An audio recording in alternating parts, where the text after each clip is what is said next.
હાલો મિત્રો, ઘરની રસોઈમાં તમારું સ્વાગત છે। તો આજે આપણે બનાવવાનું છે ઉત્તરાયણની સ્પેશિયલ વાનગી સિંગ પાક બનાવવાનો છે।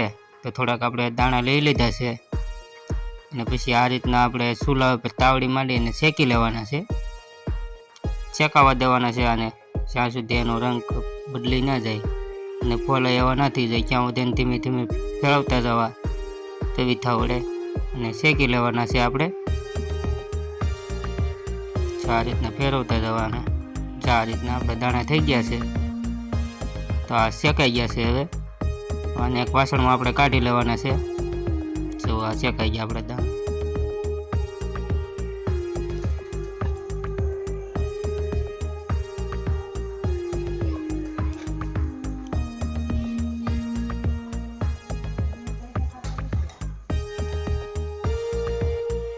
બધા દાણા શેકાઈ જાય પછી એને આપણે આ રીતના કોતરા કાઢી લેવાના છે। હાથ વડે આ રીતના થોડાક મેં કોતરા કાઢેલા છે, જુઓ થોડાક કોતરા કાઢેલા છે અને હજી ચાલુ છે કોતરા કાઢવાનું। પછી ઝાટકી નાખવાનો, કોતરા બધા કાઢી નાખો એટલે આ રીતના થઈ જાય આપણે દાણા। જુઓ બધા જેટલા દાણા શેકેલા છે ને બધાના કોતરા કાઢી લેવાના છે આપણે। જો કોઈ ખરાબ દાણો હોય, બળી ગયેલો હોય, બધો પહેલાં કાઢી લેવાનો છે। ચાલો આપણા દાણા ફોલાઈ ગયા છે। હવે તેમાં ખરાબ દાણો કોઈ હોય આ રીતનો જે બધું કાઢી નાખવાનું છે। જોઈ લો આપણે દાણા મસ્ત ફોલાઈ ગયા છે। હવે જુઓ આ રીતના ફોલી લેવાના છે।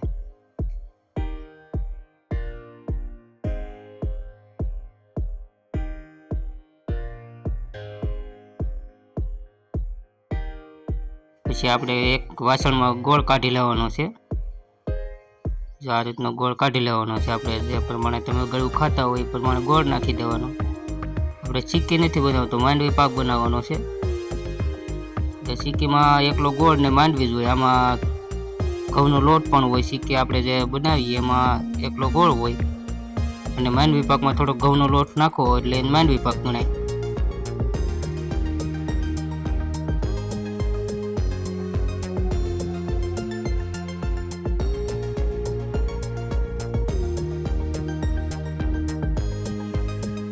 આપણે ગોળ એક વાસણમાં ગરમ કરવા મેળવી દઈશું અને જે આપણે દાણા ફોલેલા છે તેમાં થોડો ઘઉંનો લોટ ચાળણી વડે સારીને નાખી દેવાનો છે આપણે। જો આ રીતના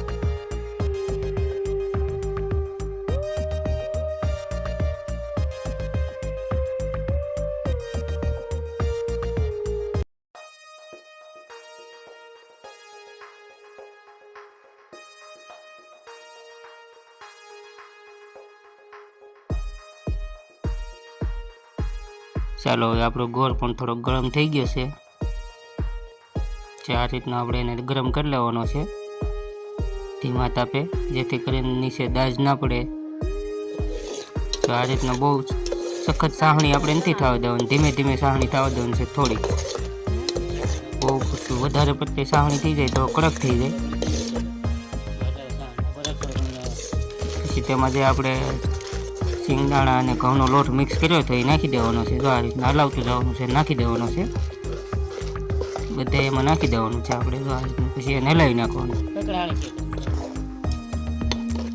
ધીમે ધીમે ધીમે ધીમે મિક્સ કરી લેવાનું છે સરખી રીતે, જેથી કરીને આપણો ઘઉંનો લોટ જે નાખ્યો તો એ પણ પાકી જાય।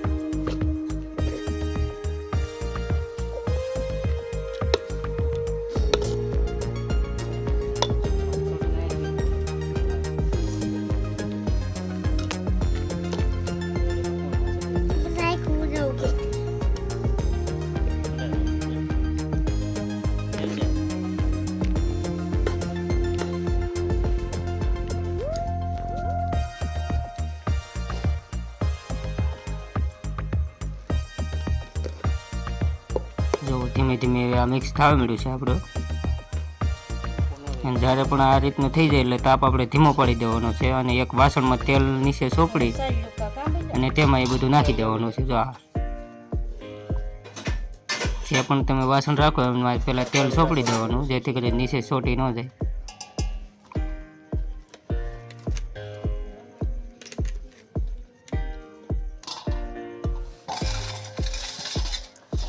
પછી પછી કોઈ પણ વાટકો હોય એના રીતે આપણે દબડી લેવાનું છે. આ રીતનું દબી દેવાનું છે, એક સરખું કરી લેવાનું છે, જેથી જાડું ન થાય, પતલું ન થાય. એ રીતના આપણે બટકા પડે એ રીતનું સરખું કરી લેવાનું છે.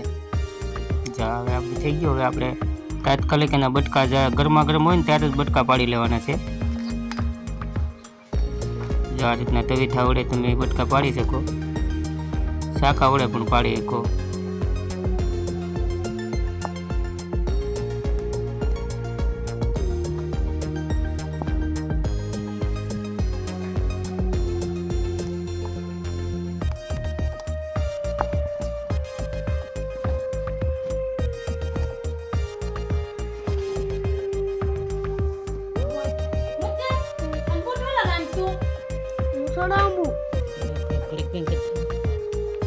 પછી તેને આ રીતના આડા બટકા પાડી દેવાના છે. આપણે ચોકડી પાડી લેવાની છે તવીથા વડે.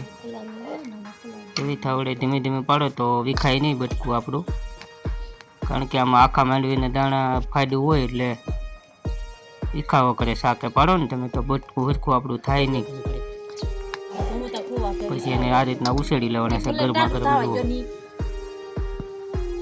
તો તૈયાર છે આપણો મસ્ત મજાનો સિંગ પાક.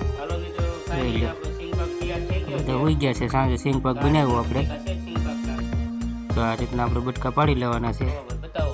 તો વિડીયો ગમે તો લાઈક કરીને શેર કરી દેજો મિત્રો, અને ચેનલને સબસ્ક્રાઈબ કરી લેજો, જેથી કરીને તમને અવનવી વાનગીનો વિડીયો જોવા મળે.